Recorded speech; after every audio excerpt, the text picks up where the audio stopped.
Olá, muito boa noite, sejam todos muito bem-vindos ao Hoje no Ar, né? O programa de entrevistas do grupo Hoje de Comunicação.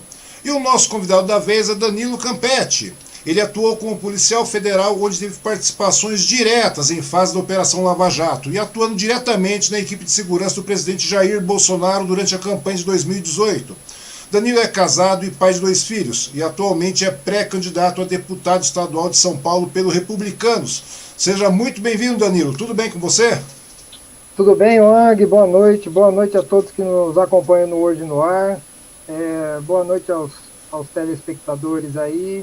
E estamos à disposição aqui. Obrigado pela oportunidade dessa entrevista e podemos aí começar o nosso bate-papo, Wang. Opa, Danilo, eu que agradeço a sua disponibilidade, o seu tempo. Já falei isso em off, mas é verdade, eu sei que é bastante corrido uma campanha, né, de pré-candidatura e candidatura também. Eu sei que o negócio é bastante complicado, principalmente para deputado estadual, que o negócio é bastante corrido. Eu agradeço mesmo por você ter arrumado um tempinho na sua agenda para poder bater um papo conosco aqui, tá bom? E eu agradeço também a todas as pessoas que estão assistindo e que vão assistir o nosso bate-papo, né? E lembrar a todos que estamos abertos a comentários, sugestões, perguntas para o convidado, tá? Vamos tentar colocar o máximo de perguntas possíveis, né? E se não puder, nós vamos encaminhar as perguntas para a assessoria do pré-candidato e ele vai acabar respondendo a cada um aí. Isso como é de praxe acontecer, tá bom? Isso, Bom, com todo prazer. opa, Danilo, de novo, meu muito obrigado pela sua disponibilidade, tá bom? Ô Danilo, para começar a nossa conversa, você atuou no Ministério da Infraestrutura junto com o pré-candidato ao governo de São Paulo, né, o então ministro Tarcísio de Freitas, né? Me conta uma coisa, como é que era o seu trabalho no Ministério? Olha, Wang, eu estava lotado, né, no cargo de assessor especial. Eu trabalhava diretamente com o ministro Tarcísio no gabinete dele. A minha função era assessoria direta Uhum. dele, principalmente nas questões políticas, nas questões de reuniões com deputados e senadores, e também acompanhá-lo nas viagens, acompanhá-lo na visitação de obras e demais atribuições que ele me passasse, né? Então, eu tinha essa atuação bem direta e bem próxima dele. Antes, né, do Ministério da Infraestrutura, eu passei um tempo no Ministério da Agricultura, na Secretaria Especial de Assuntos Fundiários, também como assessor especial. Essa secretaria era o antigo Ministério do Desenvolvimento Agrário, que era o antigo Ministério Uhum. da Reforma Agrária, né, nos governos passados.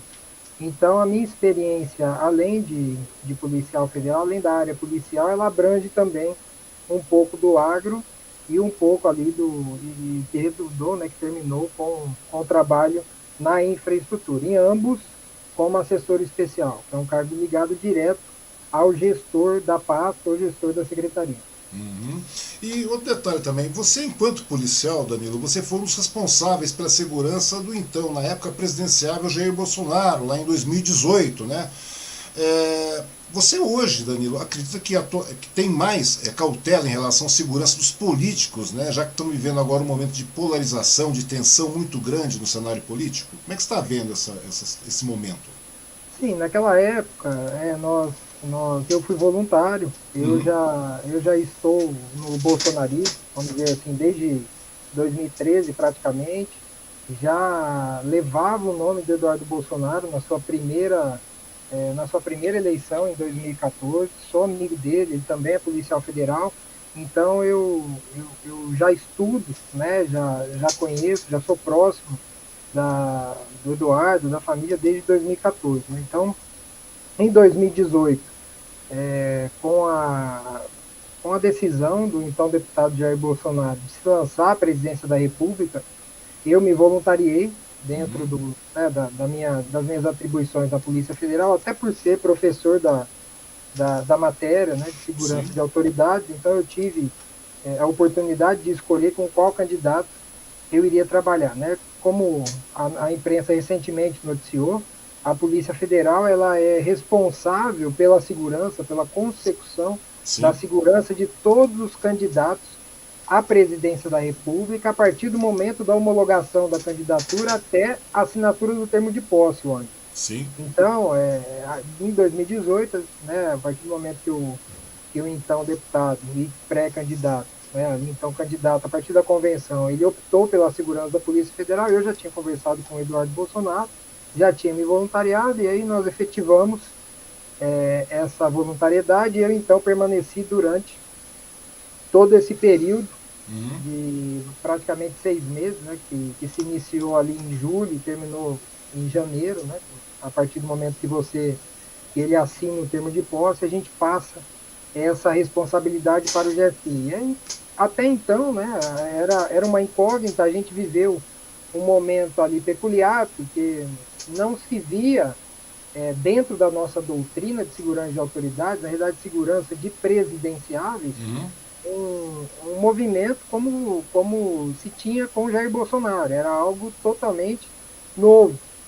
Até então, os presidenciáveis transitavam livremente em feiras, em eventos, e não havia aquela comoção da população vindo para cima dos presidenciáveis. Então, nós tivemos que fazer algumas adaptações para poder garantir a segurança dele. É óbvio que é inerente ao trabalho policial o risco, e é inerente também ali a posição que ele ocupava ali de candidato, o risco também. A gente não consegue eliminar o risco, né? E todos sabem o que aconteceu, a questão o evento da facada. Então nós gerenciávamos o risco o máximo que podíamos, e aí tem toda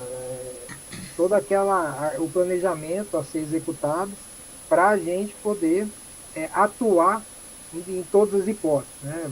Por exemplo, de repente a gente consegue trazer o candidato em segurança, esse é o objetivo, só que porventura em alguns momentos você vai ocorrer uma situação que é um efeito colateral. Isso acontece no mundo todo, aconteceu com o Ronald Reagan, por exemplo, o presidente dos Estados Unidos. Nós tivemos 2 ou 3 presidentes dos Estados Unidos mortos em eventos, em atentados, né? Então, a gente não consegue eliminar, mas a gente tem que ter o planejamento para poder, caso aconteça um evento que não é esperado, que a gente preserve a vida do então candidato, que foi o que aconteceu lá em Juiz de Fora, né? Havia um planejamento, e aí, a partir do momento da ocorrência, identificada a facada, a equipe se prestou a executar aquilo que estava planejado criteriosamente, cumpriu o plano de evacuação médica e levou o então candidato ao hospital lá em Juiz de Fora em menos de 7 minutos. Isso, segundo, inclusive, os médicos, foi um fator determinante para que fosse preservada a vida do nosso presidente.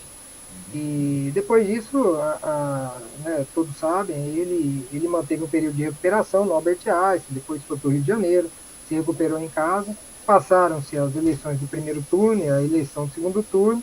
No dia 28 de outubro de 2018, Jair Bolsonaro se torna presidente da República, e nós continuamos desse dia até o dia 1º de janeiro. Hoje, o que eu vejo, tá? Eu não estou inserido na segurança, mas tenho amigos no GSI. Hoje eu vejo que eles têm assim, eles são mais comedidos com a segurança, não que nós não éramos, mas é que naquela época a comoção popular ali, o próprio candidato, ele permitia que se chegasse, e em conversas com ele, nós até falávamos, deputado, a situação está ficando de um jeito que não dá para a gente prover 100% a segurança, porque você tem ali 3 mil pessoas numa praça, 4 mil, 5 mil em volta dele, não há equipe de segurança dele. Mas aí ele mesmo nos disse, falou, olha, eu preciso desse contato com o público. O Jair, nosso presidente, ele é uma pessoa que ele sempre teve esse contato com o público, e ele mesmo falou, olha, eu assumo todo o risco. Se acontecer o que eu peço que vocês façam o máximo que puderem. E aí houve realmente um acerto ali, e na ocorrência da facada, ele em nenhum momento culpou a Polícia Federal. Pelo contrário, eu costumo dizer que o nosso presidente ele é extremamente coerente. Né? Então ele manteve a coerência, e ele sempre que pode homenageia a Polícia Federal, e ele assumiu toda a responsabilidade para ele, como ele havia acordado com a gente. Então, um homem de palavra, um homem que cumpriu realmente aquilo que havia acordado, e graças a Deus, por misericórdia divina aí, ele está vivo, porque dificilmente em outras condições uma pessoa resistiria à facada, né, ao atentado que ele sofreu, né? Então, eu acredito que hoje o pessoal tem um pouco mais, Ou seja, vai ter um pouco mais de restrição, vai ter, ou o que eu seja, tenho visto, mudou, né? Devido à questão do episódio de mudou, 2018, mudou toda, acho que praticamente toda a exatamente, estrutura, né? Porque agora a mudou situação está um porque, tanto quanto tensa e polarizada, então, ou seja, a sim, metodologia de guarda também mudou, né? sim, você tem novos elementos, você tem novos elementos. Até então não havia essa polarização naquela época de forma assim, como que eu posso dizer? De forma explícita, né? Não Sim. havia como é hoje. Então, hoje eu tenho certeza que o GSI é uma equipe extremamente competente. O GSI cuida da segurança do presidente e do vice-presidente eleitos, né, empossados. Então, eles devem colocar mais gente, eles têm, vamos dizer, Ou seja, o a exército, metodologia as Forças muda, né? Armadas muda o planejamento, muda a logística. Você pode perceber que o presidente hoje, salvo as questões inopinadas, ele tem sempre gradios nos locais, lá onde ele vai. Então, mudou um pouco o contexto aí da concepção da segurança, né? A gente tem uma doutrina, ele segue uma doutrina também que é parecida à nossa, e eu acredito sim que o presidente, na reeleição agora, ele vai manter, porque é do perfil dele manter esse contato com o povo, ele não deixa de ter o contato com o povo, mas deve ter um pouco mais de restrição, tá? Não aquilo que acontecia em praça pública, como a gente viveu, né, em 2018. Ou seja, e obviamente esse tipo de cuidado vai ser estendido a todos os candidatos, né? Porque a sistemática continua nessa mesma Sim, proposta, né?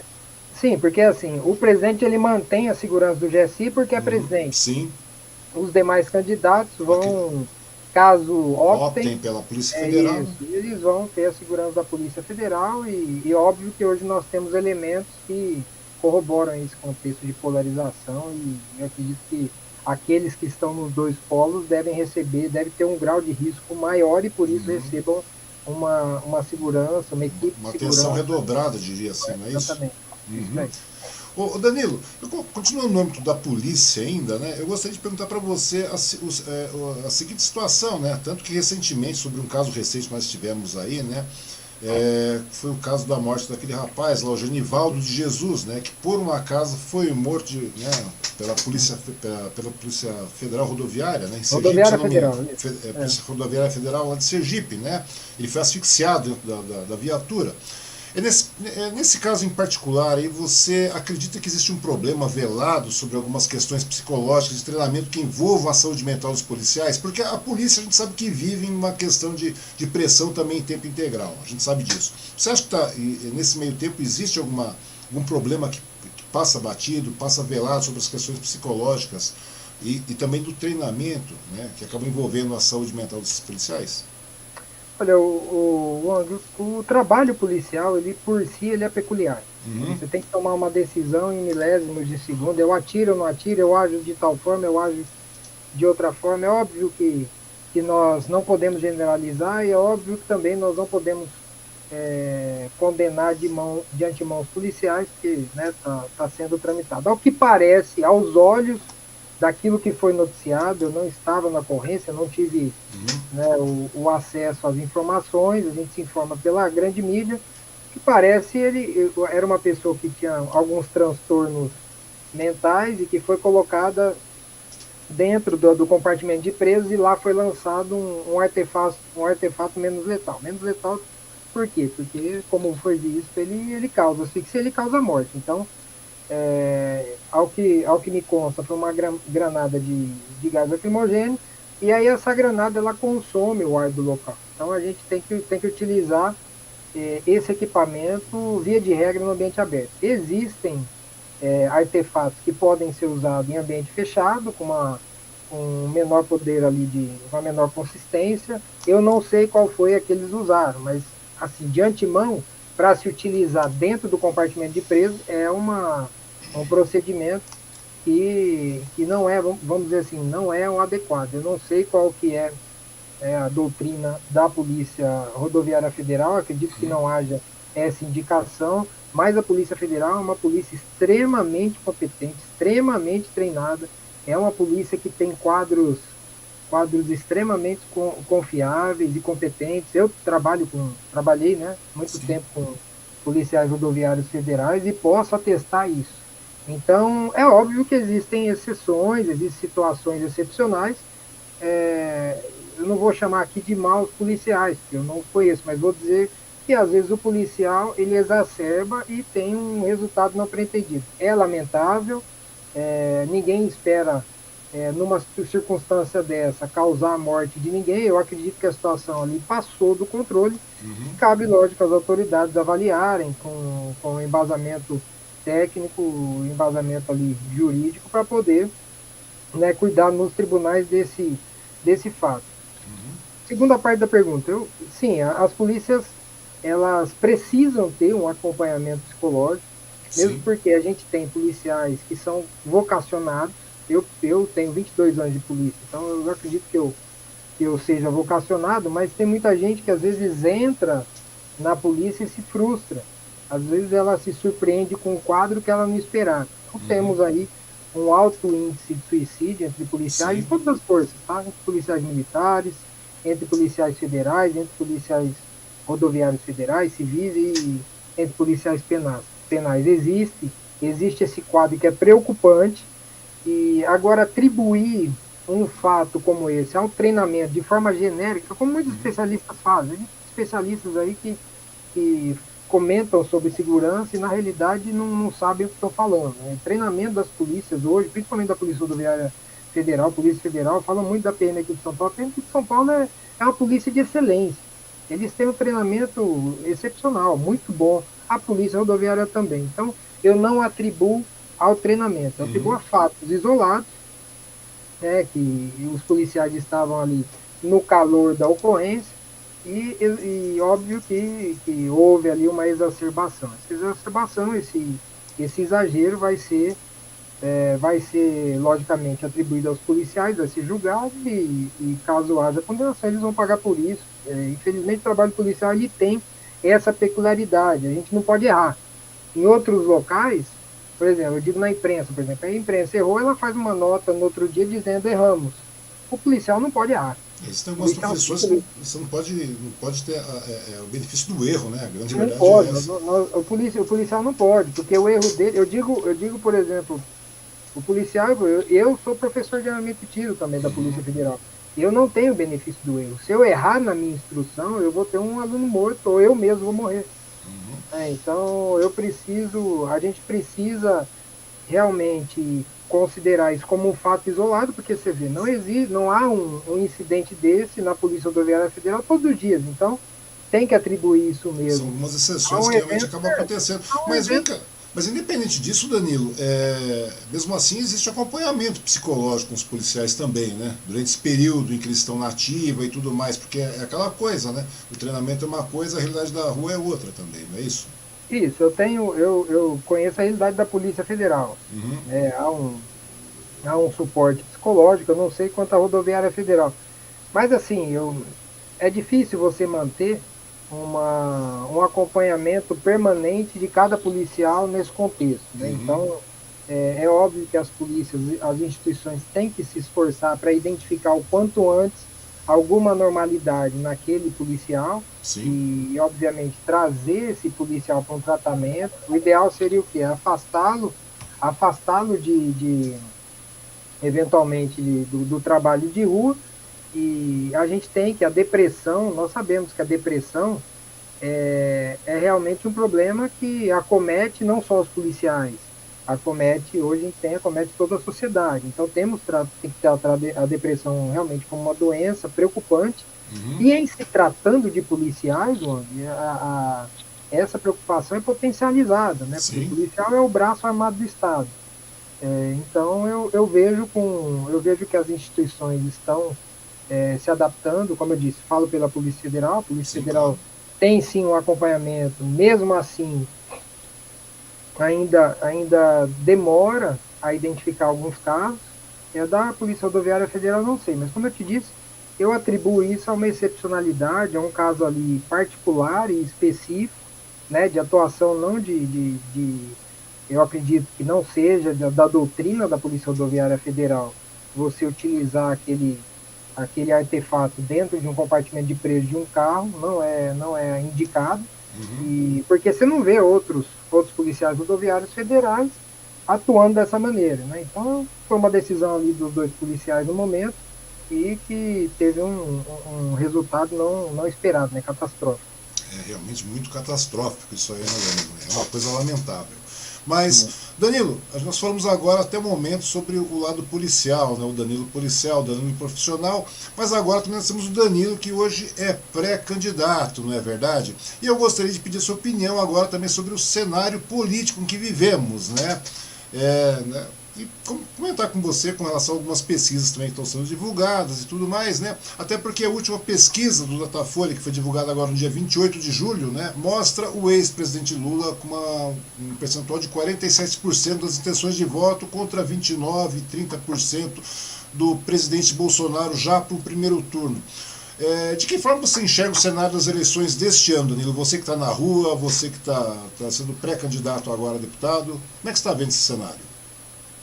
Olha, eu vejo que hoje nós reproduzimos o mesmo cenário de 2018. Tá? O problema das pesquisas é metodologia. Né? Cada instituto tem sua metodologia e é feita por amostragem. Lógico, existem falhas, eu não estou lá diretamente ligada à metodologia, eu não sei como foi. O Datafolha sempre deixou a desejar. Eu lembro de 2018, que o então candidato Jair Messias Bolsonaro, pouco antes da eleição, ele perdia para todos. Ele nem iria para o segundo turno. Quando estava no segundo turno, ele perderia para todos os candidatos que fossem com ele para o segundo turno. Quando estava, ele perderia então para o pré-candidato, para o candidato à época, que era o Haddad, ele iria perder. Na verdade, não foi isso que aconteceu. Né? Então, eu vejo que nós temos que analisar as pesquisas com parcimônia, mas não podemos perder conexão com a realidade.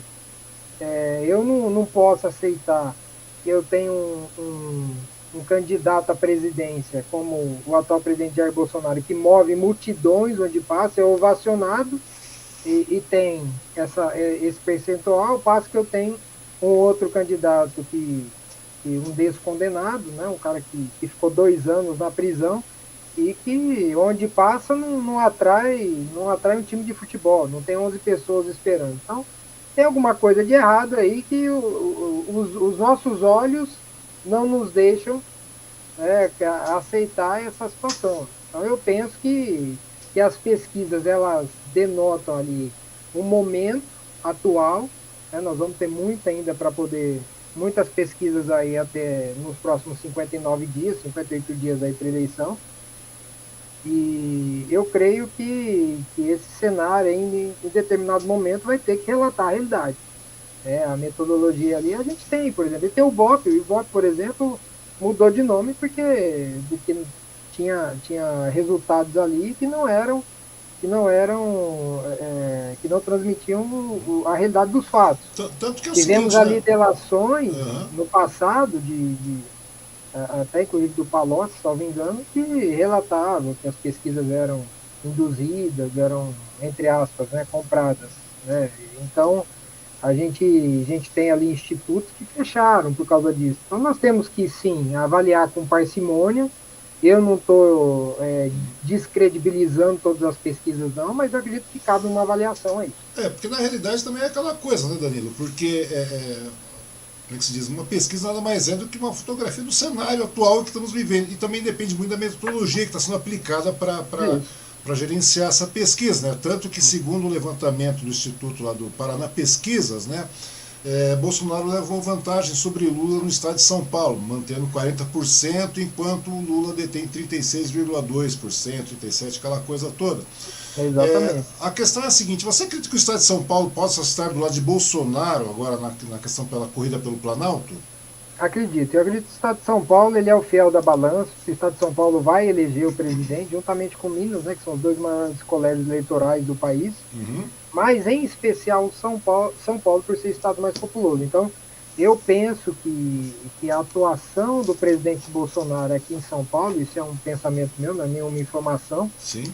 né, do que eu tenha privilegiado, prestigiado, mas eu penso que o presidente Bolsonaro desintensificar as suas vindas aqui em São Paulo até para poder, né, ganhar esse capital político, que eu acredito que ele já tenha.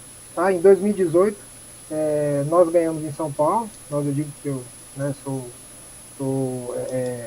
posso dizer, né, seguidor do presidente Bolsonaro, então estava apoiando ele, lógico, fazendo meu trabalho, mas era um apoiador dele. Isso eu tenho direito constitucional, Sim. né, de escolher minhas opções políticas. Então, em 2018 ele tinha São Paulo, e realmente foi fiel da balança. Eu acredito que esse ano São Paulo será sim fiel da balança, e o ministro Tarcísio vai ter um grande papel de protagonismo nesse cenário eleitoral. Uhum. E um detalhe também, continuando a fala do Bolsonaro, né? Tanto que o Bolsonaro, né, você está falando que realmente teve um peso e realmente mudou em 2018, foi uma diferença, tanto pelo seu discurso anticorrupção, né? Mas agora a gente está vendo um cenário um tanto quanto estranho, né? Ele acabou chegando ao Centrão, né? Que liderado muitas vezes pelo Valdemar Costa Neto, o Centrão que foi tanto criticado por ele. Você acredita que o discurso tipo anticorrupção de Bolsonaro ainda se sustenta? Como é que você vê essa situação toda do presidente Bolsonaro estar aliado ao Centrão, Valdemar Costa Neto e toda aquela situação que muitas vezes ele apregou de forma contrária? Olha só, o presidente Bolsonaro, eu me recordo até de uma entrevista dele no Pânico, que ele diria, falou, olha, a gente, antes das eleições, tá? Ele dizia, olha, nós precisamos eleger uma base legislativa forte, porque é com essa base legislativa que eu vou ter que trabalhar. E esse realmente é o contexto. O executivo, ele não é um poder soberano. Os três poderes ali devem ser, pelo menos deveria ser, né, harmônicos entre si. Hoje nós vemos a preponderância aí na minha concepção, de um poder diante de outros, né? Mas enfim, eu vejo que sim, o presidente mantém a sua convicção, mantém sua postura anticorrupção. Não há corrupção institucionalizada hoje, como havia na época do PT. A gente, veja bem, nós tínhamos na época dos governos petistas, nos 13 anos de governos petistas, escancaradamente, isso foi mostrado nas 80 fases da Operação Lava Jato, indícios de corrupção diariamente. Isso era de uma forma institucionalizada. Capturavam as instituições, e temos o exemplo da Petrobras, para poder trocar por favores políticos e para poder se locupletar. Isso está tudo provado pela Operação Lava Jato. Então, houve sim um projeto criminoso de poder. Esse termo foi utilizado pelo ministro Celso de Mello, quando estava no STF. Uma cleptocracia, termo utilizado pelo ministro Gilmar Mendes lá atrás. Então, isso foi comprovadamente efetivado no nosso país. Obviamente que o funcionalismo federal hoje, veja bem, você tem só no Ministério da Educação mais de 500 mil servidores. Não tem como ele se responsabilizar pela atuação de um servidor ou pela situação de uma pessoa que estaria ligada a um servidor. Não há a mínima coerência em se atribuir ao presidente. O presidente, ele luta contra o sistema que está aparelhando o país há anos, há décadas. E ele não se curvou a esse sistema. Ele combate esse sistema e o establishment, né, diariamente. E é por isso que ele toma porrada o dia inteiro, né, de todos os mecanismos desse sistema. Seria muito mais fácil para o presidente se ele se entregasse. Ele teria uma vida muito mais tranquila como presidente, estaria com a reeleição, como todos os ex-presidentes se reelegeram, ele estaria com a sua reeleição teoricamente ganha, e seguiria com tranquilidade. Não, a vida do presidente, como ele mesmo diz, a vida dele é um inferno diário, porque ele luta e ele apanha todos os dias. E apanha o quê? Porque ele é uma barreira do sistema em defesa a favor de nós, contra esse sistema que estava dominando o país há décadas. Então, eu vejo que o presidente ele manteve o rigor no combate à corrupção, ele mantém esse rigor. O governo Bolsonaro é um governo que não tolera a corrupção. Se você vir aí, puxar durante os 3 anos e meio de governo Bolsonaro, você não tem um escândalo de corrupção efetivado ali. Você não vai ter comprovado um esquema de corrupção como nós tivemos com os outros governos. ter um triplex ali doado, você não vai ter um sítio de Atibaia que foi atribuído a ele, você não precisa disso, na verdade, pelo contrário, o presidente Bolsonaro poderia estar recebendo a aposentadoria dele de deputado federal e não recebe. Então ele optou, ele tem todo o direito de receber, só que ele optou por preceitos morais não receber essa aposentadoria, ele vive com o salário de presidente da República, ele vive com os vencimentos dele. Você vê, um pouco se divulga com o que ele fez, por exemplo, logo nos primeiros dias de governo, ele extinguiu 21 mil cargos. 21 mil cargos públicos. Né? O Estado era um penduricalho, era o que a gente chama, era uma teta, que o então governo petista botava ali os companheiros para mamarem no dinheiro público. Então era um Estado enorme, ele enxugou o Estado e nem por isso o Estado perdeu performance, perdeu eficiência.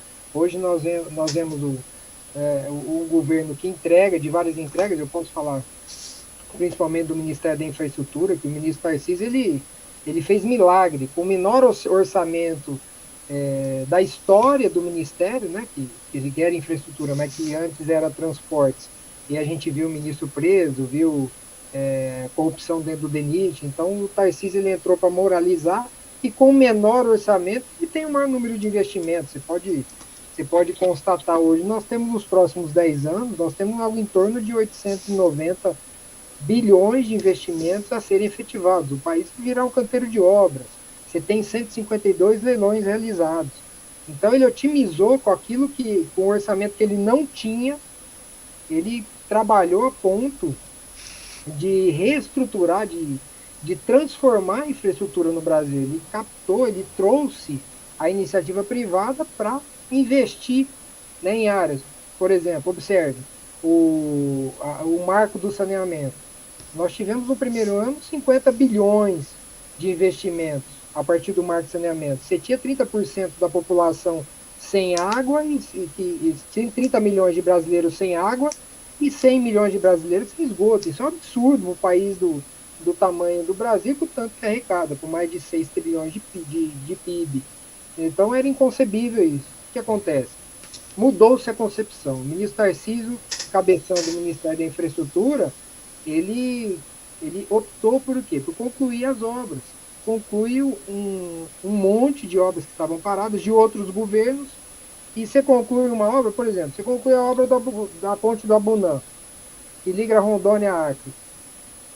Você favorece ali uma população que até então pagava R$ 200 uma balsa para atravessar por outro lado. Hoje ele faz em 10 minutos essa travessia, e de graça pela ponte. Então, olha que uma obra concluída pode trazer de benefício para uma população. Entre outros, posso dizer dos 3 mil quilômetros de canais de água no Nordeste, que não se noticia na grande imprensa. Posso falar da conclusão da transposição do Rio São Francisco, que levou água praticamente para o Nordeste inteiro. Então, e fora o que já está planejado. Por exemplo, no Porto de Santos, você tem ali, provavelmente agora, no final do mês, vai se efetivar o leilão do Porto de Santos, e dentro do próprio contrato, o Ministério da Infraestrutura, através do ministro Tarcísio, ele já contemplou uma passagem seca, Santos Guarujá, que é um túnel, que foi através de um túnel, né, que está contemplado ali, 4 bilhões está dentro do contrato. Aquele que venceu o contrato, ele vai ter que fazer isso, vai ter cláusula contratual. Não tem como não entregar essa obra. Então, essas novas modelagens contratuais, utilizando a criatividade para poder inserir essas cláusulas, é uma inovação do Ministério da Infraestrutura que até então não se tinha ideia. Concessões ferroviárias, por exemplo, você tem um marco ferroviário e se abriu, por exemplo, várias possibilidades de construção de ferrovias. Então eu tenho, só para citar um exemplo, eu tenho lá a empresa Bracel, que está lá, vai do ramal de Lençóis Paulista até Pederneiras e depois vai terminar diretamente no Porto de Santos. Ela vai transportar a celulose por essa ferrovia, vai ter uma concessão de 99 anos e vai transportar toda a celulose até o Porto de Santos a própria. Você não vai ter ali o governo tendo que investir nisso daí, a própria empresa vai investir. Inicialmente eles abriram aí esse marco ferroviário pensando em 8 propostas, E o que aconteceu? O Ministério da Infraestrutura recebeu 80 propostas de concessões, de pedidos de concessões de ferrovias. Então, para você ver como que o Ministério da Infraestrutura revolucionou, o modelo de gestão que o ministro Tarcísio implementou. E por isso, por esse perfil de gestão, por esse perfil competente de gestão, por esse perfil, inclusive até cosmopolita, né, de trazer o capital privado para o governo, que o ministro Tarcísio recebeu a missão de vir para o Estado, que é o Estado, o maior Estado em termos econômicos da Federação, que é São Paulo. Ô, Danilo, eu estava continuando no tema da política, né, eu fico falando da seguinte maneira, porque geralmente Bolsonaro ele coloca as eleições agora, né, você começou a tratar as eleições agora, nesse período de 2022, diretamente como se fosse uma luta entre o bem e o mal, né, sempre retratando o adversário como um mal assim, a ser vencido. A pergunta de maneira pontual é a seguinte, você acredita que tem lógica, tem sentido tratar os lados da política dessa forma? Nesse contexto atual, sim. Confio plenamente que sim. Porque a gente tem um lado que não modifica os quadros há 40 anos. O PT nasceu em 1980 e nasceu com Lula e está hoje disputando uma eleição com o mesmo Lula, que tem um conceito retrógrado, que teve a oportunidade de, quando entrou em 2002, em 2003 no governo, de aproveitar aquele momento, aquele contexto, que ele tinha uma dívida PIB de 35%, quer dizer, eu tinha 65% do PIB para poder gastar em benefício da população para tirar o país do subdesenvolvimento, ele cravou uma estaca aqui e nos condenou ao subdesenvolvimento. Você tinha um boom de commodities, por exemplo. Então, o vento estava todo a favor. E o que eles fizeram? Eles tentaram implementar aquela ideologia socialista que não deu certo em nenhum lugar do mundo. Aliás, que onde deu certo, condenou a todos à pobreza. A gente está vendo aqui, à nossa esquerda, aqui olhando do mapa, que o caos que existe hoje na Venezuela, o que está se transformando a Argentina, né? Venezuela hoje é um inferno, a Argentina hoje é um purgatório. Então, eles têm práticas ainda que nós abandonamos lá atrás, no governo Sarney, por exemplo, de congelamento de preços. A Argentina hoje aplica congelamento de preços. Nós tivemos aí um governo que poderia, sim, trazer, né, tinha o fator China na época lá, que os ventos eram totalmente favoráveis na época dele. E o que ele fez? Ele optou por implementar as prerrogativas do então Foro de São Paulo. Depois foi tudo comprovado ali, que já atrás, no mensalão, em 2004, nós já víamos esse cenário. E infelizmente ele foi reeleito e depois ele nos trouxe a sucessora dele, que aí foi um desastre completo. Em 2016, em 2015, aliás, tivemos a maior recessão da história do nosso país. E não tinha desastre de Brumadinho, não tinha pandemia, não tinha guerra na Ucrânia, não tinha nada. O que a gente tinha? A gente só tinha o PT. Então tínhamos esse partido que quase acabou com o nosso país. E a gente tem, não é o Campete que está falando. Nós tivemos ali, se buscar dentro de toda a estrutura, nós tivemos presidente do Correio preso, presidente do Banco do Brasil preso, presidente da Caixa Econômica preso, presidente da Valec preso, os 3 últimos secretários do PT presos, os 3 últimos tesoureiros do PT presos. Tivemos ali líder do governo na Câmara preso, líder do governo no Senado preso. Tivemos ali um ex-presidente preso.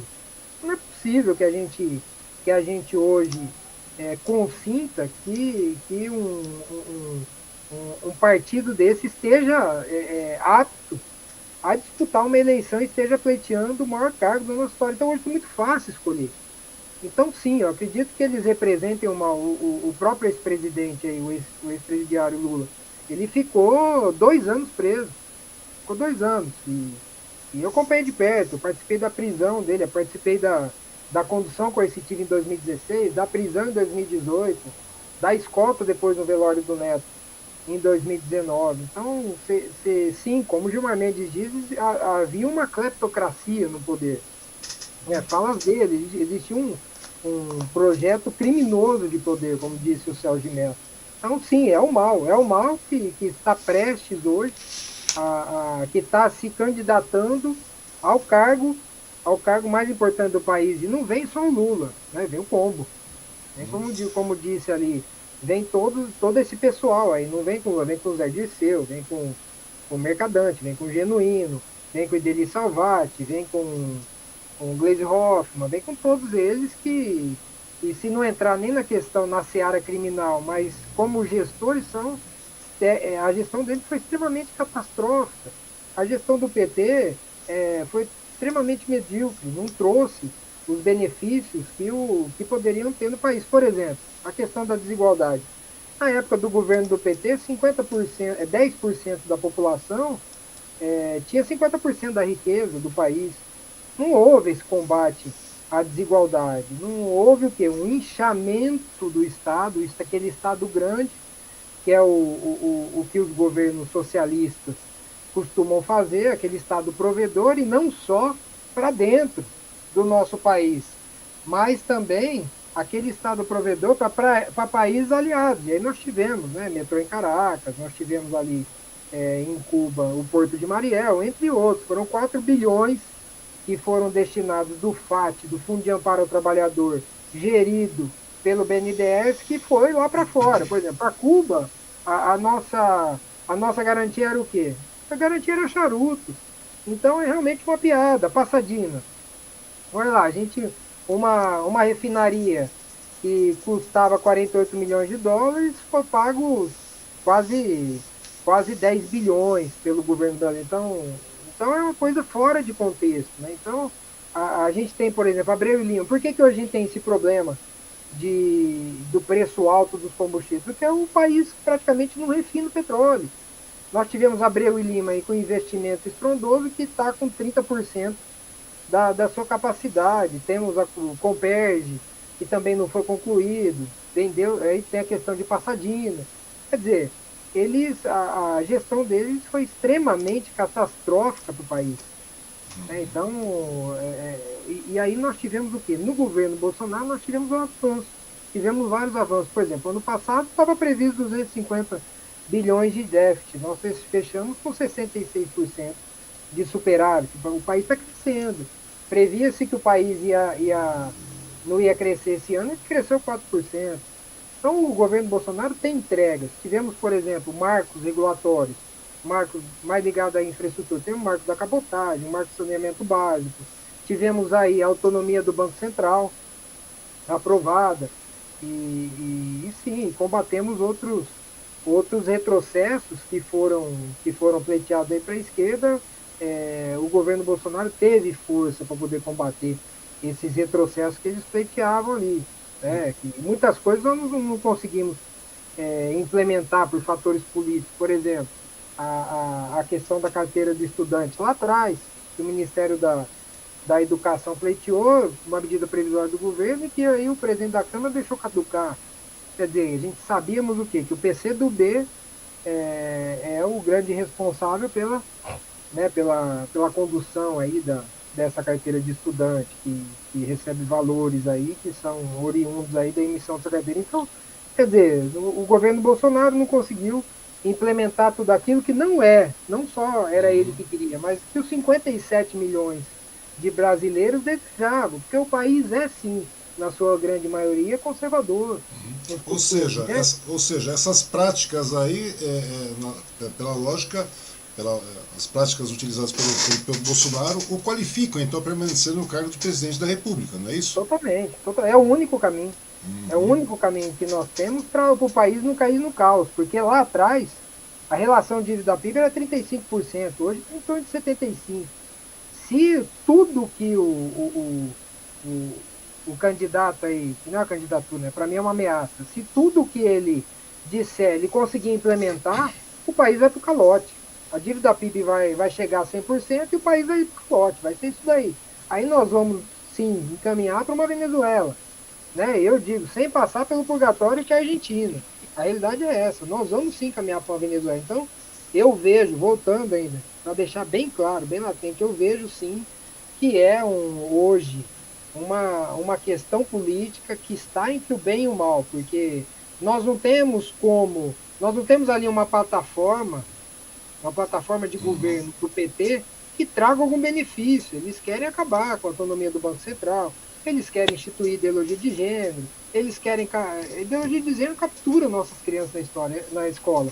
A realidade é essa, a gente tem que, sabe, eles querem, eles não favorecem o patriotismo, e a bandeira deles é vermelha. Eles não cantam o hino nacional de Joaquim Osório Duque Estrada. O hino deles é a Internacional Socialista. Então existe sim um perigo, e é um perigo que nós vamos viver a cada 4 anos, e que, na minha concepção, nós temos que combater. A realidade é essa. O projeto deles é muito ruim. O plano de governo deles só vai levar o país ao retrocesso e ao caos. Bom, nesse meio tempo também, Danilo, eu quero agradecer o prefeito de Itaquá, você deve conhecer, o delegado Eduardo Buigues, ele está assistindo aqui a nossa transmissão, o Tiago Campos, que também é pré-candidato, né, deputado aqui, deputado federal no caso, que está assistindo a nossa transmissão e está mandando um abraço para você. Sim, Né? um abraço a eles, um abraço ao Tiago, que é uma referência para mim aí no Alto Tietê. O Tiago é um grande amigo e realmente é o elo que eu mantenho aí, bolsonarista nato, é uma pessoa que defende muito os princípios e valores que eu também cultivo, e é sim a minha referência no Alto Tietê, é o Tiago. Então, um abraço para eles aí, Um já abraço, de antemão Tiago. já os convido também para vir conversar aqui no Hoje Sim, no Ar, que é sempre um prazer poder conversar, porque a democracia é isso, é a gente poder sim, conversar e abrir leque para todas as pessoas falarem, né? A grande eu verdade é acredito. essa. E Sim. continuando a falar de política, agora vamos falar do nosso quintal praticamente aqui, né? Ah. Ô Danilo, como é que você avalia o governo do Rodrigo Garcia, né? No caso, o governo PSDB, João Dória, Rodrigo Garcia, até o momento? Vamos lá, o João Dória, o governo dele era um programa de auditório, né? Ele transformou o combate dele à pandemia pífio, né? São Paulo teve 25% das mortes por Covid. Na verdade, ele fazia um programa de auditório. Quem realmente, temos informações que realmente governava o estado era o vice-governador, que é o Rodrigo Garcia, que a gente chama de Rodrigo Dória, porque na realidade não há diferença entre os dois. O Rodrigo, que foi secretário 3 vezes, foi deputado estadual, foi presidente da Assembleia, foi deputado federal, então ele tem conhecimento da máquina pública, e o Dória até então não tinha conhecimento, e há diferença da gestão pública para a gestão privada. Então, obviamente, o Rodrigo Dória que fazia toda a gestão, e ele sim governou nesses 3 anos e meio. Para mim, o governo foi uma catástrofe, haja visto que eu posso citar vários elementos aí que tornam o governo medíocre, né? A gente vê hoje em qualquer praça pública em São Paulo, você tem acampamentos, ao invés de ele implementar uma política de governo para realmente tirar aquelas pessoas que estão vulneráveis ali na rua, o que se viu foi que se entregasse barracas. Então, é um verdadeiro absurdo, não tem gestão pública, não é um governo que pensa nas pessoas, e em relação à minha área de segurança, é um governo que aliás, há décadas abandonou os policiais. Eu fui policial civil no estado de São Paulo, então acredito que eu tenho legitimidade para falar. De 99 até 2007 eu estava nos quadros da Polícia Civil de São Paulo, e é uma catástrofe a gestão do governo diante das polícias. Não há valorização profissional, eles mantêm uma estrutura ali totalmente precária ali de humanização dos servidores. Então, e aí a gente vê no que se reflete aí a segurança pública em São Paulo, que é preocupante. Nós temos um assalto só para falar de celulares, nós temos um assalto a cada 5 minutos. Então, as pessoas hoje têm um celular e deixam em casa para fazer o Pix, e outro celular elas levam na rua para se comunicar, e para, porventura, se for roubado, leva aquele que não tem o Pix. Então isso é um absurdo. Ouvir, por exemplo, que em São Paulo um veículo blindado é artigo de necessidade. Não pode ser artigo de necessidade um veículo blindado, mesmo porque a grande parte da população não tem acesso a um carro blindado.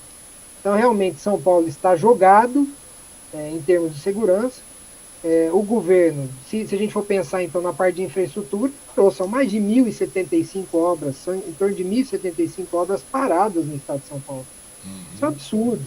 Temos ali o Rodanel, o trecho norte do Rodanel, que o governo Dória, Rodrigo Dória, começou com 85% e terminou o governo agora os mesmos 85% de conclusão. Não fizeram nada e a estrutura está se deteriorando. Temos ali o monotrilho que era para ficar pronto, a linha ouro do monotrilho que era para ficar pronto em 2014, né, que ligaria Paraisópolis ao aeroporto de Congonhas, e que até agora não ficou pronto. Nós estamos em 2022, então é um descaso com as obras, é um descaso com que o Estado poderia ser. E nós estamos falando aqui do Estado mais rico do país. Estive esses dias, aliás, há 3 dias com o Tarcísio numa comunidade aqui na Zona Norte de São Paulo, e os moradores ali ainda convivem com esgoto ao céu aberto, né? Visitamos a casa da Dona Yara, né? A Dona Yara, quando tem chuva, ela perde tudo que ela conquistou ali. Então, como que a gente concebe que em São Paulo, o estado mais rico do país, né? Que tem a Brigadeiro Luiz Antônio, que tem a Brigadeiro Faria Lima, onde você passa por lá e vê realmente, parece que você está na Europa, a hora que você vai nas franjas da cidade, você se depara com esse antagonismo. Não é possível que a gente em 2022, que a gente tenha essa realidade ainda para poder vivenciar. Então, imagine onde. Você tem pessoas sem esgoto. As pessoas sem esgoto não conseguem ter saúde, não conseguem aprender, sabe? As crianças ali expostas a essa realidade, isso é absurdo. E eu vou atribuir a quem isso daí? Nós temos o governo que está aí, o partido que está governando aí há 24 anos, 26 anos. Pois é. E você acabou de falar sobre antagonismo, né, o Danilo? E agora, continuando nessa mesma esfera, as qualidades do Tarcísio, que é o seu candidato, você já citou no caso, e nós temos também umas pesquisas, continuamos com as pesquisas também, porque não tem como a gente fugir das pesquisas, né? Sim. Agora, uma pesquisa feita pelo Real Big Data, divulga, que foi na quarta-feira, dia 3, né, uns dias atrás, aí, mostra que o Haddad lidera, no caso, com 33% dos votos, e o Tarcísio detém 20%, né? A pergunta é a seguinte: vamos, porque a gente tem que ir para a realidade dos fatos, que é as possibilidades. Caso o Tarcísio não seja eleito, né, e o Haddad seja o governador, ou até mesmo o Rodrigo Garcia, numa reeleição, no caso, uma eleição, né, mantendo o tucanistão do PSDB, você acredita que, no seu caso, você, como deputado, né, o seu diálogo, o seu trabalho como legislador, caso você seja eleito, é claro, possa ser dificultado? Ou é possível deixar as diferenças de lado assim para ver o bem de São Paulo, para fazer com que todos esses problemas que você citou, que realmente são uma realidade, que existem mesmo, possam ser transpassados? Como é que você vê essa situação, caso o Haddad seja eleito ou o Rodrigo Garcia? Vamos lá, é óbvio que o meu posicionamento no eventual governo deles é de oposição, mas não de oposição ao Estado. Provavelmente será de oposição ao governo, que é o modelo de governo que eu critico. Mas assim, o que for, é diferente da oposição que eles fazem hoje em âmbito federal. Hoje nós temos lá a oposição que não é só ao governo Bolsonaro, é a oposição ao Brasil. É a oposição que vota contra a emenda que baixa o ICMS dos combustíveis, uma oposição que vota contra o Auxílio Brasil. Na realidade, a análise aí, o meu posicionamento vai ser a favor de São Paulo. Aquilo que for benéfico para São Paulo será por nós prestigiado. Agora, o que não for benéfico, o que não for para favorecer a população, o que não for para promover uma melhoria, obviamente nós estaremos rechaçando e lutaremos com todas as forças para que não seja implementado. Principalmente, agora uma coisa um compromisso que é meu, que eu acredito que é para mim uma cláusula pétrea, né? Eu não transível com isso, são atos de corrupção. Meu compromisso, lógico, há outros, né, nas áreas nas quais eu falei, de infraestrutura, de segurança, do agro, em outras áreas também, que porventura apareçam, né, na saúde, educação, mas o combate à corrupção é uma premissa, é um princípio do qual eu não abro mão em nenhuma hipótese.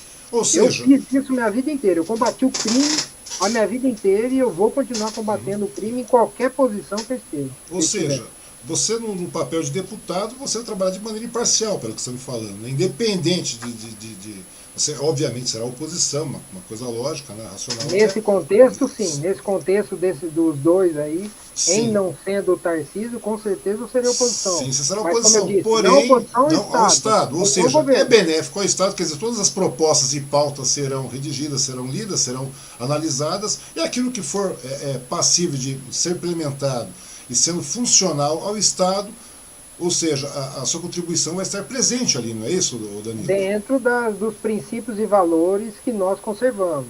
Deus, pátria, família, liberdade, aquilo que estiver dentro dos princípios que nós conservamos, não tem por que atuar contra. Esse é um tópico que nós vamos abordar também. Mas antes disso, Danilo, eu gostaria também de perguntar para você a respeito, eu sei que seu tempo está bastante corrido, né, e eu sei que o negócio é puxado. Eu gostaria de abordar um tema que está um tema bastante delicado agora, que é o tema das armas também. Né? Eu quero dar uma apanhada geral sobre isso, né? Tanto que recentemente foram noticiados alguns casos, né, de incidentes com pessoas que se enquadravam como colecionador, né, atirador, caçador, os CACs, né? E com uma advogada que foi morta a tiros ao tentar se apartar uma briga, e uma criança aqui na nossa região que disparou contra si mesmo com a arma de seu pai, né? Tanto que, de acordo com o Instituto Sou da Paz, né, em março, aproximadamente 449 pessoas tiveram licença para usar armas a cada 24 horas.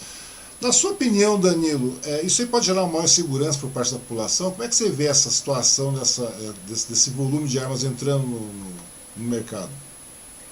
Vamos lá, a gente parte. Eu sou professor de armamento de tiro, sou armamentista e, inclusive, assim, sou muito. Eu sou admirador do ProArmas, que é uma instituição do meu amigo Marcos Polon, que faz que tem ali um trabalho de esclarecimento enorme, que vem lá desde trás, lá com o Bene Barbosa, que é um grande ativista e defensor do direito à liberdade, ao acesso às armas.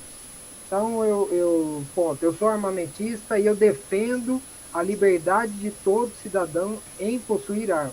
Ponto. O que acontece? Logicamente que toda morte é uma tragédia. A gente tem que toda morte é uma tragédia. Mas nós temos um universo hoje de armas legalizadas que proporcionam ao brasileiro, aquele que está apto, e ele passa, um processo extremamente criterioso para ter esse acesso às armas. Hoje, ter acesso às armas é praticamente uma exceção. Eu não posso atribuir, eu não posso generalizar esses dois casos, que realmente é extremamente triste, extremamente lamentável, mas eu não posso punir toda uma população em virtude de casos isolados. São, sim, catástrofes, casos isolados, mas não posso atribuir isso a todos os CACs. Nós temos CACs extremamente comprometidos com a instrução em armas, extremamente especializados hoje para ter acesso à arma. Às vezes a população não é esclarecida disso, né? Mas temos um processo criterioso que envolve uma análise psicológica, envolve uma análise de perfil técnico, até tem um elemento ali discricionário aí, que é a efetiva necessidade daquele cidadão. Então, vários aspectos hoje são avaliados para concessão da posse, da aquisição e posse de arma de fogo. O porte, então, é muito mais restrito. Né? O porte, a diferenciação é a seguinte: a posse te confere o direito de ter a arma na sua casa ou no seu estabelecimento comercial, se você for administrador. O porte, você traz a arma consigo, é o que os policiais têm. E o porte comum é atribuído àquele cidadão de forma excepcional e não devia ser. Tá? Eu acredito que aqueles que se demonstrem habilitados psicologicamente e tecnicamente aptos a portar arma, eles devem sim portar armas. Eu defendo o direito ao porte de armas e é óbvio que uma situação dessa é lamentável, mas nós temos também, por outro lado, execuções em tribunais de crime com armas que não são legalizadas. Hoje o acesso ao mercado negro de armas é muito grande. E alguns institutos, eu não vou citar esse especificamente, mas eu vejo que há uma engenharia aí na produção desses dados, sabe? Uma engenharia reversa, ou seja, eu produzo dados para chegar àquele objetivo que eu quero que seja demonstrado. Então, é óbvio que a gente tem aí um universo todo de CACs, mais de 500 mil. né? E E me diz você tem sem que interromper, mas, ô Danilo, mas nesse caso aí, você acha que o Exército tem capacidade para fiscalizar esse aumento de demanda, esse número de CACs, essa Eu entrada de acho que armas no mercado? vale uma especialização, uma evolução. Eu não Ah, conheço especificamente o Exército, o SIGMA, né, que é o Sistema de sim, Gerenciamento Militar de Armas. Eu conheço bem o SINARM. O sim. SINARM é gerenciado pela Polícia Federal. Os CACs estão atribuídos ao SIGMA. Eu não conheço no Exército a fundo como que eles fazem esse gerenciamento, mas assim, o que me chega é que em algumas circunstâncias há prazos muito longos de concessão, há situações ali que às vezes o exército não tem pernas e eu não sei por qual motivo, tá? Então é difícil avaliar alguma coisa assim sem você estar dentro, sem você estar lá dentro do DFPC, né? Da Divisão de Fiscalização de Produtos Controlados do Exército. Então a gente tem eu recebo muitas queixas, muitas reclamações dos CACs, dos colecionadores, atiradores e caçadores, em virtude da burocracia que hoje existe no Exército para a implementação aí do CR, para a concessão do CR, que é o certificado de registro, né? E eu não sei, eu não consigo avaliar ali a fiscalização dele, porque eu não tenho conhecimento do pessoal, da amplitude, de como é feita essa fiscalização. Tá? Mas eu acho que vale um aperfeiçoamento Vale um aperfeiçoamento, né? dessas reclamações. Agora sim, eu vou deixar claro aqui que eu quero enfatizar que nós não podemos condenar, né, todos esses CACs em virtude, né, desses acontecimentos lamentáveis, sim, né, que toda a vida perdida é uma tragédia, nós temos que lamentar, mas existe aí um universo muito maior de pessoas responsáveis, de pessoas que realmente sabem manusear uma arma, sabem se portar com a arma, sabem ter uma arma em casa. É isso, a gente não pode, de uma exceção, punir todo o Todo um país, contexto. tirar a liberdade de todo o país em adquirir armas. Perfeito. Bom, quero agradecer também a todas as pessoas que estão assistindo, a audiência, né? Inclusive o prefeito continua firme aqui, né? Agradecer a audiência também do Buigs, que está conosco aqui, que continua Mandar um conosco. abraço ao prefeito, viu? E Obrigado pela audiência, reforçar o convite, viu, Buigs? Esteja presente aí, já conversamos uma vez, seria um prazer conversar com você novamente, tá bom? Nem que seja remoto. Ou vai ao vivo mesmo, vai presencial, né? Se tivesse oportunidade, estaria conversando com o Danilo de forma presencial, mas devido à questão da agenda, não podemos. Né? Mas vai ser um prazer receber o prefeito também, o Buigs aí, para a gente poder bater um papo, né? Para verificar o período da gestão e tudo mais, e fazer uma avaliação geral do cenário, né? Da política nacional, da política do Estado e também do nosso município, né? Todo o Alto Tietê. Né? E falando em Alto Tietê, vamos voltar agora para o Danilo, no caso pré-candidato às eleições de 2022. Né? Por que você decidiu disputar esse cargo, Danilo? Só, dentro da minha trajetória e atuação profissional dentro da Polícia Federal, eu atuei sempre na área operacional, participei de mais de 100 operações da Polícia Federal e dentro da Operação Lava Jato, a maioria, a esmagadora, eu diria 95% das operações, das deflagrações dentro do contexto da Lava Jato aqui no estado de São Paulo, por pertencer a um grupo tático aqui de São Paulo, que é o Grupo de Pronta Intervenção, é um grupo especializado em atuar em situações, em contextos de risco diferenciado, e realmente essas operações policiais que visam, que tem esse viés político, onde ela acaba tendo uma sensibilidade grande.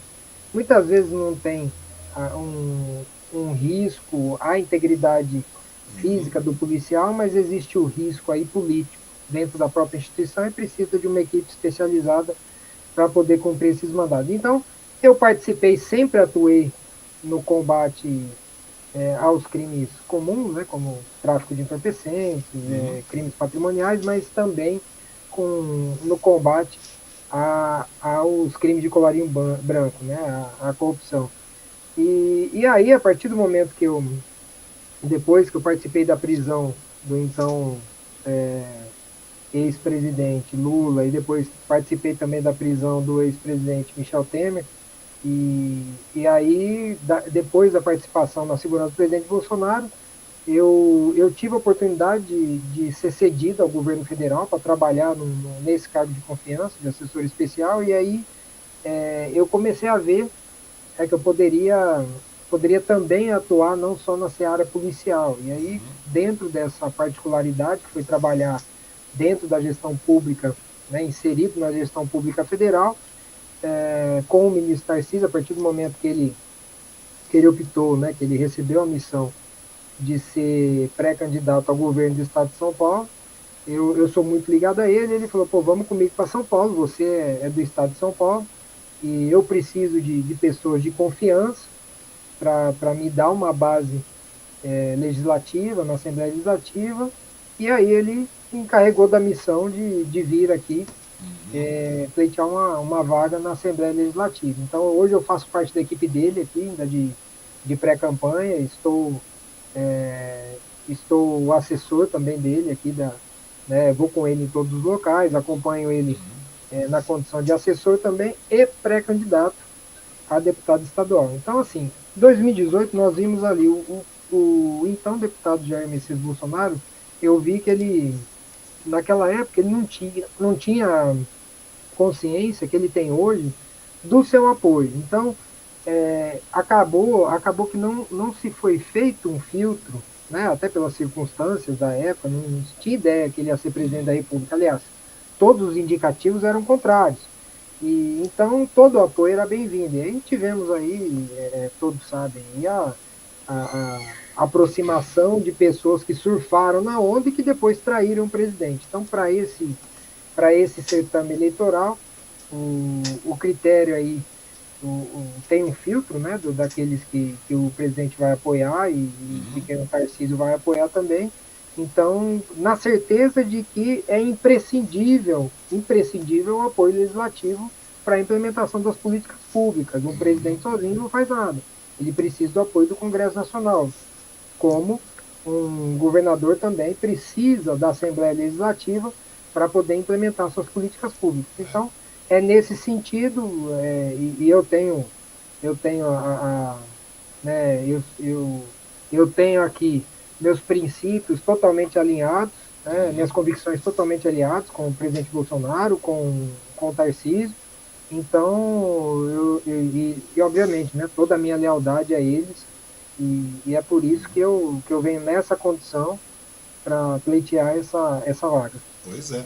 E agora um detalhe, né? Agora chegando mais próximo ainda, né, Danilo? Porque nós estamos aqui no Alto Tietê, e o Alto Tietê é uma região muito vasta, que tem quase 3 milhões de habitantes, é um número muito grande de habitantes, né? Sim. E em franca expansão, continua crescendo muito, e está crescendo muito nos últimos anos e continua crescendo.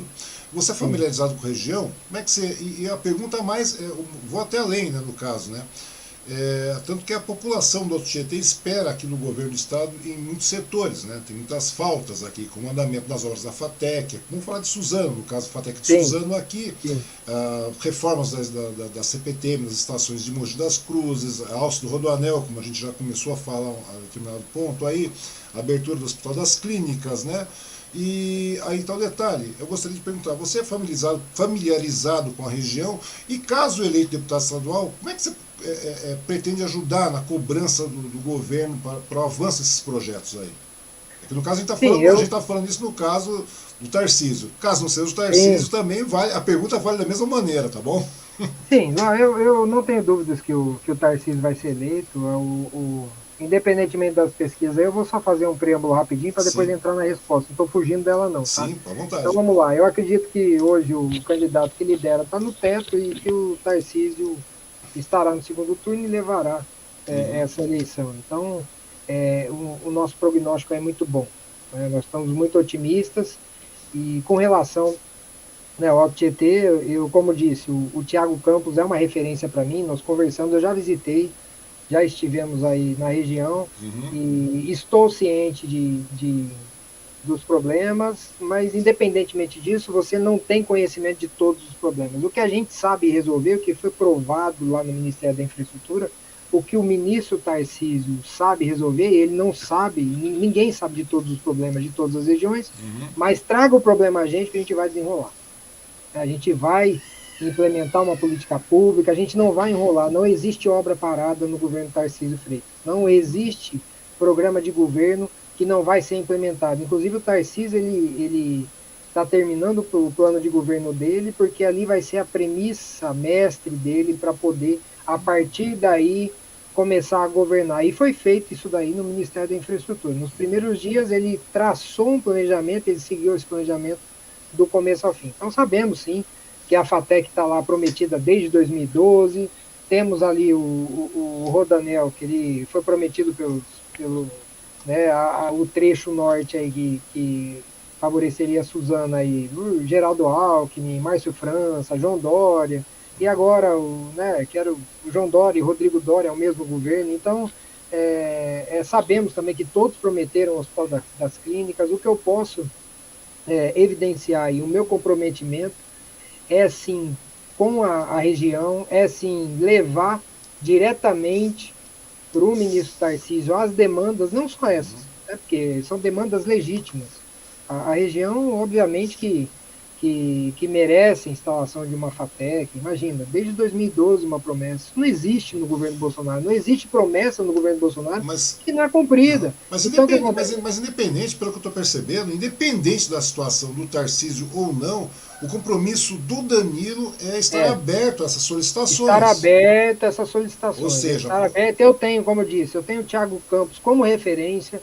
Ele nós conversamos muito, ele é um grande conhecedor das demandas da região, então ele é minha referência aí, é o pré-candidato a deputado federal que eu estarei apoiando aí na região, então ele vai sim me passar ali todas as demandas, já me passou muitos e eu já discuti até com o Tarcísio, já discuti no sentido de levar para ele, né, o que seria possível, então nós já estamos trabalhando ali, relacionando aquilo que é possível de se fazer. A partir do momento que a demanda, como eu estou vendo, é legítima, nós vamos trabalhar para que seja implementado sim, porque isso favorece a população, isso constrói pontes ali entre o governo e entre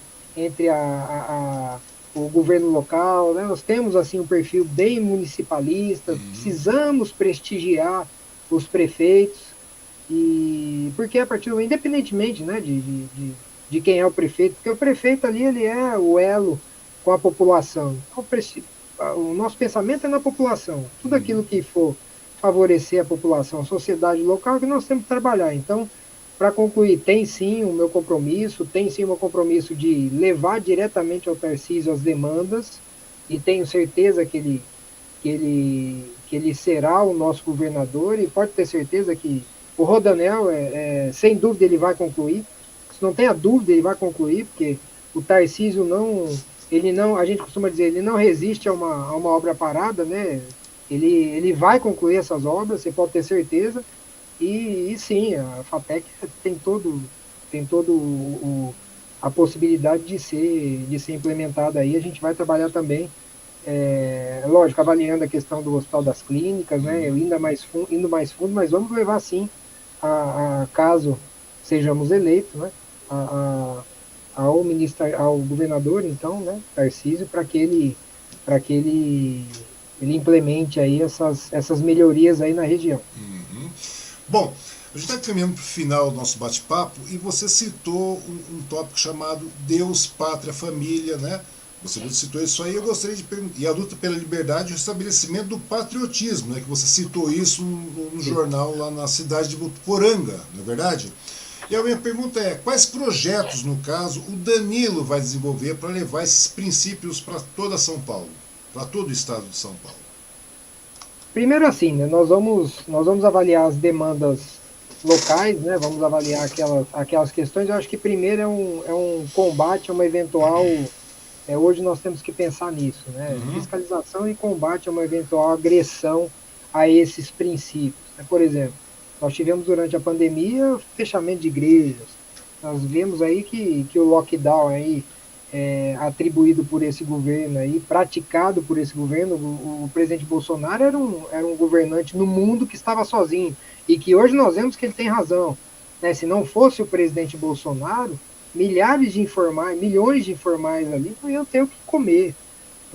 Então foi foi implementado aí o auxílio emergencial, foi implementado o repasse, né, aos estados aí em torno de 400 bilhões de reais para os estados poderem suportar essa pandemia. Só o auxílio emergencial, em torno de 300 bilhões ali, atendeu 68 milhões de brasileiros. Desses 38 milhões, não eram nem conhecidos, eram chamados invisíveis. Então, aqui em São Paulo, por exemplo, 2 milhões foram beneficiados com isso, 66 bilhões de reais foram diretamente do estado de São Paulo. Então, a gente vai trabalhar no sentido de melhorar a segurança das pessoas, trazer, por exemplo, acabar com fila de saúde, sabe? Hoje nós temos 500 mil paulistas represados aí em filas. Tem que regionalizar a gestão da saúde, sabe? Na educação, temos que valorizar o professor, temos que trazer para ele, ó, o presidente Bolsonaro estabeleceu uma base ali que tem que ser implementada nos estados. Aqui no estado de São Paulo, salvo engano, houve uma tentativa, foi implementado, não sei se está efetivado, nós vamos brigar por isso. Então, esses princípios e valores conservadores, conservadores nos costumes e liberal na economia, vão ser cláusulas pétreas, vão ser dogmas basilares para a gente. Então, aí vamos desenvolver projetos nesse sentido. Principalmente, eu tive uma atuação muito próxima ali ao combate às drogas. Eu trabalhei na delegacia de entorpecentes durante 4 anos, então eu recebia, muito embora não fosse da atribuição da polícia, mas nós recebíamos mães desesperadas que estavam perdendo seus filhos para o tráfico, em idades ali na adolescência, filhos que saqueavam a própria residência para trocar por droga, enquanto o outro lado quer legalizar o uso das drogas. Nós vemos que não dá certo. O cigarro, por exemplo, legalizado existe da mesma forma. Aí o mercado negro, ou alguém acha que o traficante de drogas vai pagar imposto, vai cobrar um pouco mais caro e vai dizer para o usuário, olha, agora está custando 20% mais caro porque eu pago imposto para o Estado. Não existe isso, não haverá esse. Então são falácias, são bravatas ali da esquerda que nós precisamos combater. E, obviamente, meu compromisso no combate à corrupção. Que uma das funções da Casa Legislativa não é só produzir normas, né? Nós temos a função de fiscalização. Então, essa fiscalização lá na ponta daquilo que foi destinado, nós vamos exercer. A fiscalização para que o recurso chegue, para que seja implementada a política pública. Então, meu trabalho vai ser basicamente nesse sentido e também de aproximar ali as demandas locais com o governo, em razão dessa proximidade que eu tenho com o Tarcísio. Perfeito. Bom, chegam alguns comentários aqui, não vou poder ler todos, infelizmente. Vem um comentário, um minutinho só, pedir licença para tirar o óculos, que a gente vai ficando velho, não consegue enxergar mais, né? Tem que ter essas nuances. Vem a Erlete de Zambrum, parabéns querido, que Deus o proteja e abençoe nessa sua missão. Esse é o comentário da Erlete. A Marilda Prado, São Paulo representado por gente de bem. Avante Danilo, você é o nosso representante na Câmara. O Thiago Campos, né, que nós estamos conversando até agora há pouco, aí está dizendo parabéns ao Danilo Campetti por ter botado na cadeia o ex-presidente Lula. Né, o Arionaldo Araújo, Campetti tem meu voto e meu apoio em 2022, estamos juntos. Esses são alguns dos comentários, né? Infelizmente a gente não vai poder ler todos, né? Eu agradeço a todos e agradeço o apoio, agradeço o reconhecimento e assim, eu não sou um político nato, eu acredito que a política não deva resultar de um projeto pessoal. Eu costumo dizer que o meu projeto pessoal eu alcancei em 2007, quando eu fui aprovado no concurso da Polícia Federal e assim, o meu sonho, que era ser policial federal, eu concretizei, graças a Deus. Então, esse projeto agora vem como missão, não é um projeto pessoal. Os caminhos vão se desenhando, né, Danilo? Sim, aí acaba que exatamente, aí o caminho se desenha, eu trato como uma missão, uma responsabilidade, eu vou atuar, caso eleito, principalmente com base nos princípios e valores que eu trago desde sempre. Danilo, uma última pergunta com relação à segurança, porque você é um policial e você possui uma pessoa que possui uma visão bastante prática, né, e muita experiência na área. Para o estado de São Paulo, Caso seja eleito, Danilo, quais são suas ideias para melhorar a segurança pública no estado de São Paulo, que você já citou alguns números aí que são números alarmantes. Como é que você vai fazer para melhorar essa segurança pública agora no estado, Vamos Danilo? lá, a primeira coisa que a gente tem que pensar é valorizar o homem.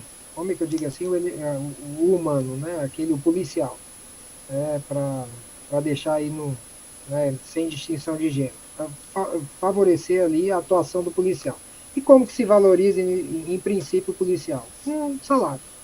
Né? Nós temos que melhorar o salário e não adianta você fazer uma maquiagem aí. Hoje os policiais, e eu acredito que grande parte do funcionalismo público estadual, eles são remunerados através de vencimento, ou seja, você tem lá vários padrões de recaindo sobre o olerite, ao passo que você pode ser remunerado por subsídio. Qual que é a diferença? Hoje, por exemplo, o governador aí, o Rodrigo Dória, ele se valorizou dizendo que deu 20% de aumento para as polícias. Lógico, deu 20% em cima do padrão. O padrão é 40% do que o policial recebe. Então, 20% em cima de 40% é praticamente nada, é irrisório. Então, o primeiro passo é transformar isso daí em subsídio. A partir do momento que eu transformo em subsídio, eu tenho o valor total ali, e aí o aumento é real. É o que nós temos no governo federal. Então, primeiro, a valorização do policial. Segundo, é trazer, de última hora, eu costumo dizer que o Tarcísio já está governando, né, que é uma proposta dele, e aí o Rodrigo Doria acabou implementando aí, ou tentou implementar, que é a questão da assessoria jurídica para os policiais. É um absurdo ter um policial que coloca sua vida em risco e que tá aí, numa hipótese até simples, está dirigindo uma viatura, ele bate uma viatura, ele tem que custear tudo aquilo lá, sabe? Então é um absurdo isso daí. Nós temos viaturas até hoje compradas das polícias, ou seja, enquanto em outros estados é tudo mediante leasing, são contratos que é uma evolução, sabe? Então a partir do momento que eu tenho leasing, eu transfiro à empresa a responsabilidade de repor aquela viatura que está eventualmente ali avariada. Então eu tenho vários fatores que eu posso prestigiar o policial, plano de saúde, tem que ter, a polícia tem que ter, a polícia militar, a Cruz Azul não supre as necessidades da polícia militar, o IANSP não supre as necessidades da polícia civil, da polícia penal. Temos que olhar para a polícia penal também, que é uma polícia nova, que foi recém-regulamentada em virtude de uma emenda constitucional, que transformou os agentes penitenciários numa polícia penal. Então é isso. Primeiro, a valorização do policial.